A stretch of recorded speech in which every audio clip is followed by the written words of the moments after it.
وزیر خزانہ مفتہ اسماعیل نے مالی سال 2022-23 کا 95 خرب 2 ارب روپے کا وفاقی بجٹ پیش کر دیا، جو گزشتہ مالی سال سے 10 خرب 15 ارب روپے زیادہ ہے۔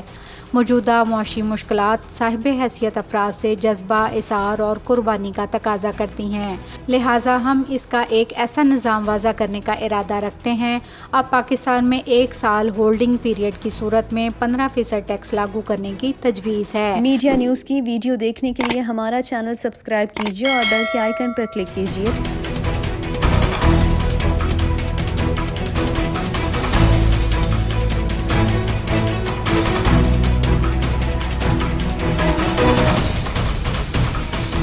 وزیر خزانہ مفتہ اسماعیل نے مالی سال 2022-23 کا 95 خرب 2 ارب روپے کا وفاقی بجٹ پیش کر دیا، جو گزشتہ مالی سال سے 10 خرب 15 ارب روپے زیادہ ہے۔ وزیر خزانہ نے کہا کہ اس امر میں کوئی شک نہیں کہ صاحب حیثیت افراد کی دولت کا بڑا حصہ پاکستان کے ریئل اسٹیٹ سیکٹر میں موجود ہے۔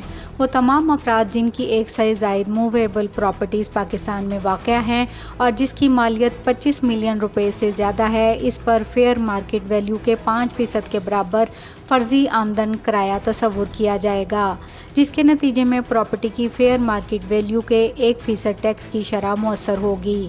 تاہم ہر کسی کا 1 عدد ذاتی رہائشی گھر اس ٹیکس سے مستثنیٰ ہوگا۔